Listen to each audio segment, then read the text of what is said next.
Welcome to Fairy Tale Access, where the head fairy's quest is to prove that fairy tales do exist in actual time rather than once upon a time. Together, we will unravel the heroes, young and old, who turn dreams into reality. These are the people who still believe in happily ever after. The discoveries will bend even our most cynical non-believers into believing in fairy tales. Hi, welcome to Fairy Tale Access. Today, we have author Jayne Lockwood, also known as Lady Jaguar. And this series is specifically for the LGBTQ community. Guys, you're going to enjoy the adventure. Hi, thank you for joining us by England from Skype. Thank you for having me. Oh, my pleasure. All right. So are you from the LGBTQ community? No, I'm not. I'm actually an ally. And yes, So how do you write about a community that you're really not a part of? How do you do your research?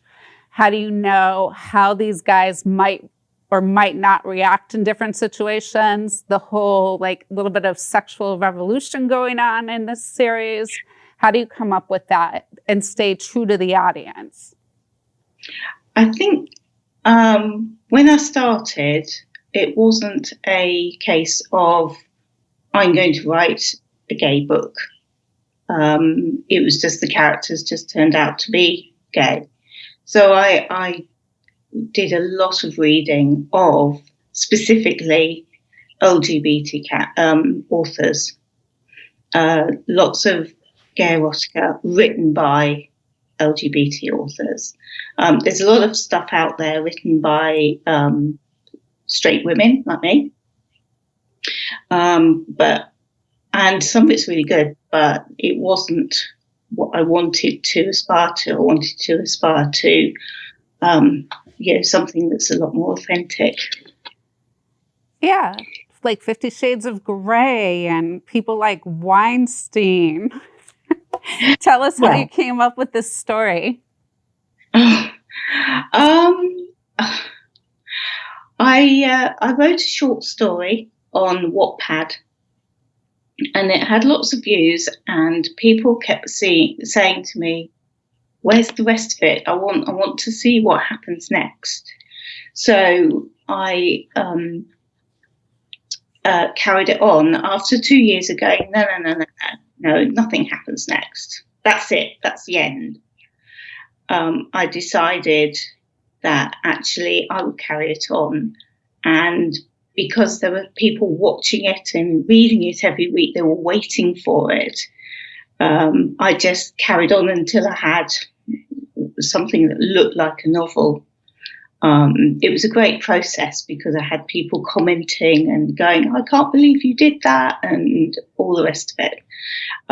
So at the end of it, I just thought, well, actually, if people want to read it, why don't I get it out into the sort of wider audience? So that's what I did.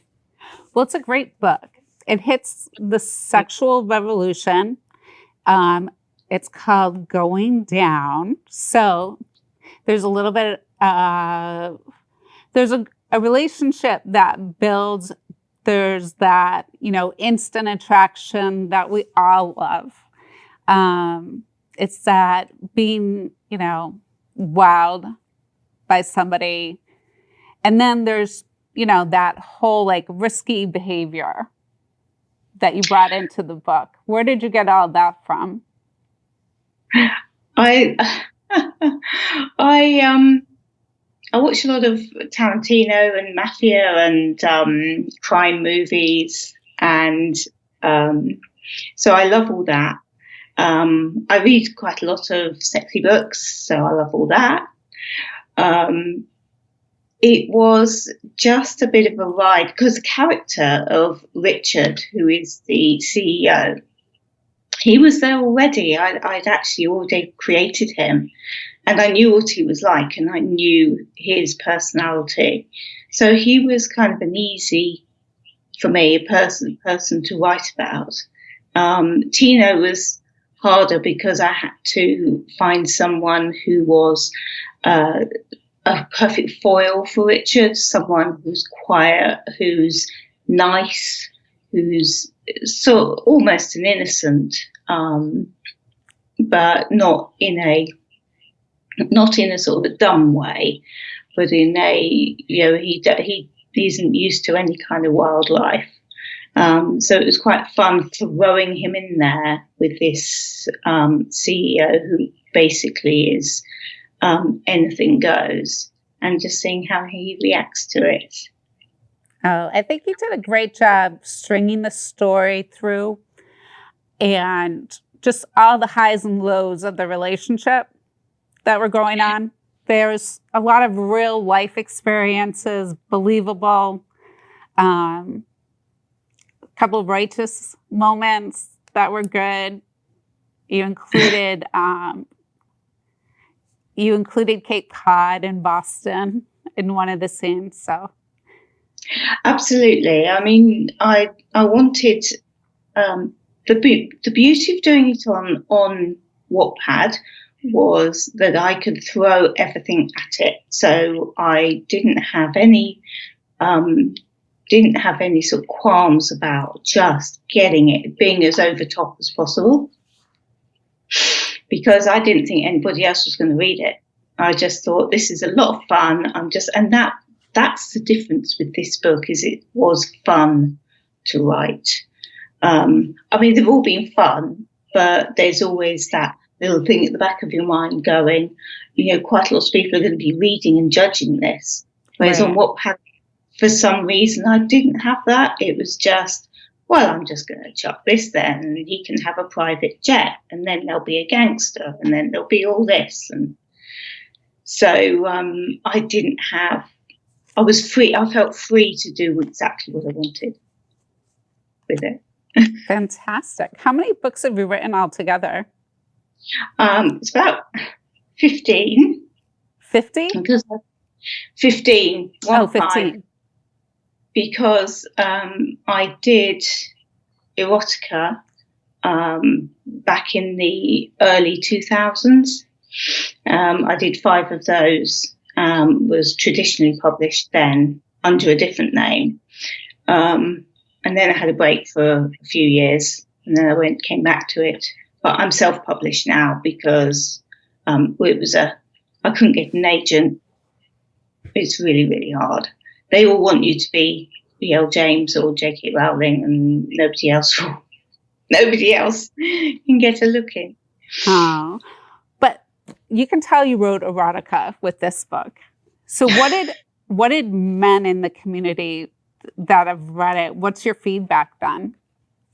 I haven't had a huge amount of feedback, if I'm absolutely honest, because I think people have loved it, but I think a lot of it is marketing. I think it was marketed as an MM romance, and I think a lot of gay men get put off by that. So it's quite hard to market because the people who like romance have been all nice and soft, and they were scared by it, and the gay community don't know what to do with it. So that's a work in progress. And what about the whole storyline? How did you come up with that? And have you visited the places that take place in the book? I spent 2 years in New Jersey, so I lived there. So I visited these places. I can't say I know them off by heart, but I did quite a lot of research as well to make sure that I knew sort of what I was talking about. I think it's really distracting if the author doesn't know what the places that they're talking about.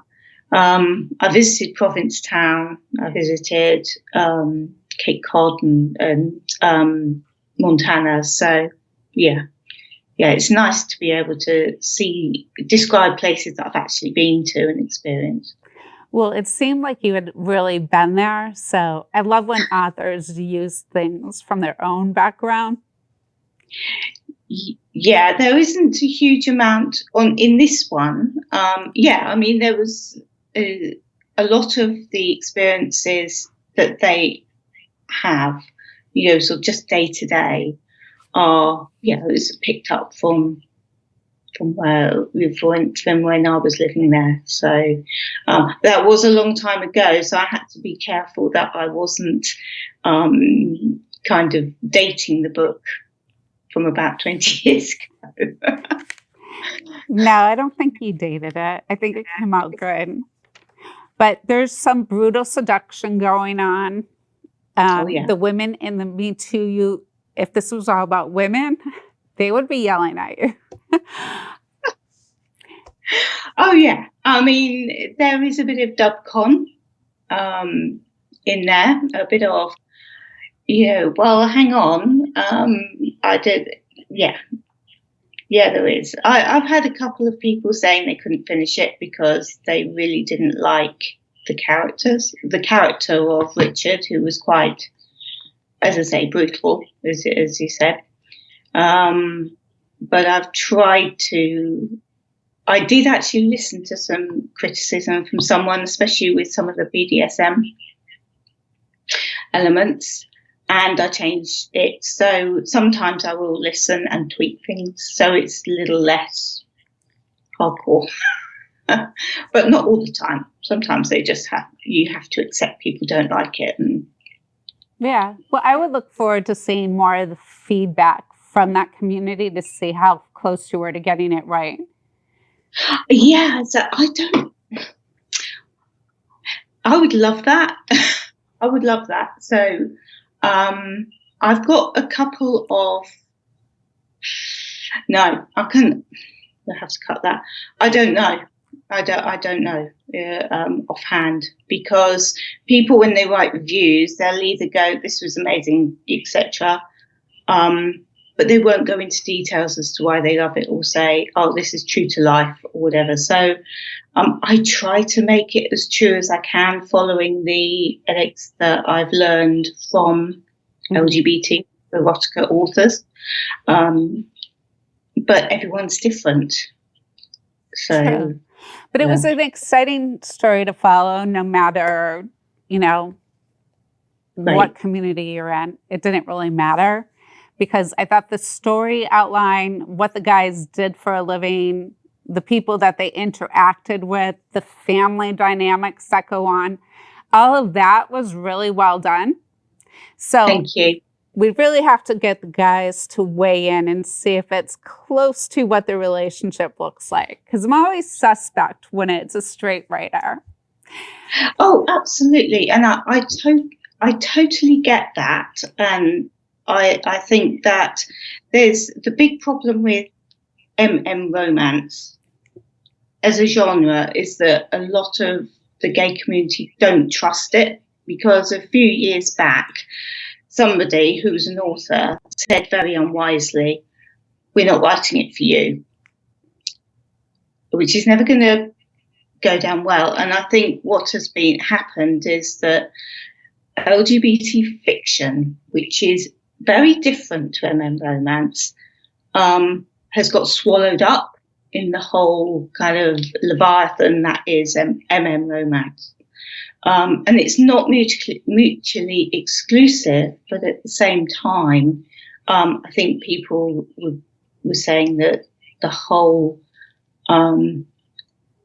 authentic LGBT fiction was being swallowed up and ignored in favour of romance written by people like me, who and then other people are coming in and going, well, that's the authentic voice of the LGBT community, where in fact it actually is ideal. And this is fantasy.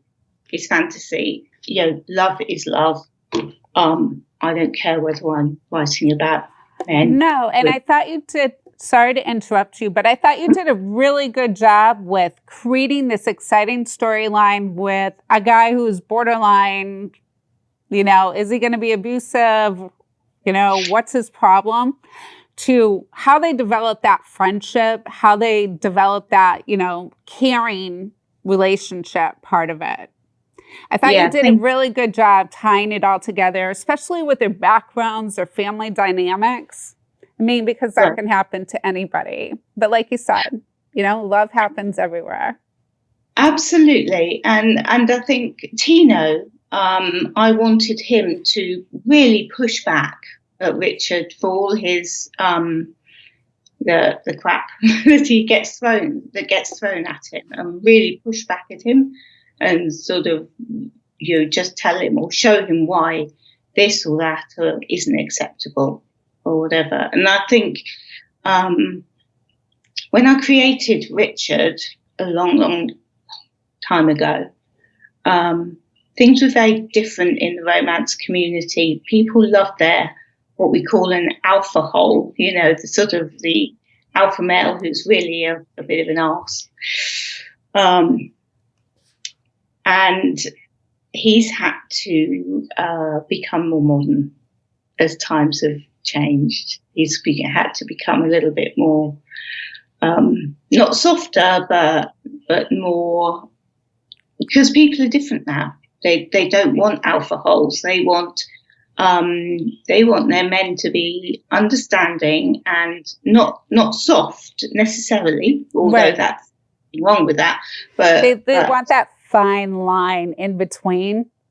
Absolutely. Where, it doesn't lead to the guy pulling her by the hair. But the other thing you hit on. Not unless she wants it. She might want that. If she wants it, then fine. But if she doesn't want it, or he doesn't want it, then that's not so fine if they're supposed to be a romantic character. Right. And I think you did a good job with the different situations that developed along the way. Right. So I think you hit on some really good social issues, that would happen just in that community, but there are other ones that would happen in any community. And it was, there were some funny moments. It was really good. Great. I'm glad. Thank you. That means a lot. It was exceptionally well written, which was my interest in meeting you from that perspective. And it was a great story strung together. I just don't know how that community would react to the way the scenes are portrayed. It seems like that's the way it would work out, but I felt like I learned a lot. I don't know. I mean, because everyone's different. I mean, somebody might read this book from the gay community or any other community and go, no thanks, not for me. Or they might sort of say, well, actually, that's not my experience at all of, my experience of my husband and me or whatever. Right. But it's fun to read, so okay. So it really is horses for courses. I can't believe I just said that, but yeah, you know what I mean. What about the other 15 books you've written? What are those about? Are they all erotica? No, there's sizzly bits, because I love my sizzly bits in them. I've written, I've got this brick here, which is Closer Than Blood. And this is huge, this thing, but this is where Richard was created. So if you love the character of Richard Mason and want more, then that is his story before he even meets Tino. And, we explore that other aspect of his pansexual personality. Which is a really interesting subject line that you brought up in the book. It really played out well. No, this the whole way that it was strung through the book. And thank you. Yeah, I mean, I do. I want to get it right, But then I'm aware that getting it right with different readers, it means different things. So I don't know that it's possible to absolutely get it right. You just have to try your best and not upset anyone. Right. No, but I thought it was well done. It was respectful in different areas. I hope so. I mean, I really hope so, because the last thing I want to do is exploit the community. That isn't my thing at all. So, I wouldn't be marketing it for pride or anything, because that's not it. No. But I'd like to let people know it's out there and they can read it. But that's about it. So, what was that other book about? How did it come about? Okay, well, this one is Closer Than Blood is the big book I've written, and it is it's basically it centers around Pagan, who's the female character, and her brother, who makes a plan to kill his older brother for various reasons, jealousy, all kinds of things. And so they hire a hitman to do the job. Pagan then decides that she's going to persuade the hitman to not do the job, and they fall in love, and it gets really messy. And then it gets even messier. But I can't tell you how it gets messier, because if people haven't read it, then that's going to just take away all the spoiler. It's going to be a massive spoiler. I can't do that. But Richard, go on. Well, you're from England, so is there a lot of drama that goes on around you that you used to draw on? Sorry, say that again. So you're from England, and when we think of English, as sometimes kind of stuffy. So is there a lot of drama in the background? No, not at all. I live in a very rural area. I'm surrounded by fields and cows and cute little houses, and it's Midsummer Murders country. So there's a little bit of a dark edge hiding in our village. Per capita, we've probably had more murders than Detroit, but I don't know why. And I'm here, and I'm sitting here writing my stories of betrayal and passion and glittering corporate fantasies and all the rest of it. Just doing my thing, and everything else is very nice and peaceful. Well, they are fantastic. You have an amazing imagination. Thank you. I really enjoyed it. Great. And I can understand where people would feel uncomfortable. There are a couple of spots where I was like, oh, way too much information. But no, I just thought that you wove it together and you wrote it so well that it was an interesting read. Thank you. There is going to be a sequel. I've written it. Yes, I've written it. I'm editing it now, so I'm going through the colouring in process, and I'm hopefully that's coming out in the fall. So fall, winter, when I've decided it's pretty enough to share. That must be hard. How long have you been writing? About 20 years. Wow. 20 years. So it started off as I'm not going to do anything with it. This is just for me. And that really quickly turned into, no, I want to publish this. And there's got the 5 books that I wrote for Black Lace, Virgin Books, under the different name. And then I wrote something called The Cloud Seeker, which was my first serious novel. It wasn't that serious, but it was really. And then Closer Than Blood. So it was, and then Euphoria, which was actually this one, which is based around where we live, and that's sci-fi fantasy. That actually went to #1 on Amazon, LGBT science fiction for a while. So that was amazing. Congratulations. And then it was just, that was the book that I thought would end my career, actually. I just thought it's just so out there that people are going to hate it and people will tell me never to write again and just shut up and go away. But I didn't. Then I went and wrote Going Down. So, well, you have a great imagination, and it was so exciting to meet you. Thank you for coming in today and sharing how you created the stories, where you got your information and research. Oh, it's been amazing. Thank you so much. I've really enjoyed it. Oh, my pleasure. And I am going to look at some of the other ones that you've written. And I'm glad that you got enough feedback on, is it called Wattpad? Oh, Wattpad, yes. Yeah, that's basically for fan fiction. And I just dropped the story on there after I finished Closer Than Blood, because I thought Richard deserved a little bit more spicy fun. And it grew, and who knew it was going to do that? But well, you broke it did. Definitely. And you definitely broke every stereotype that anybody would ever consider for England.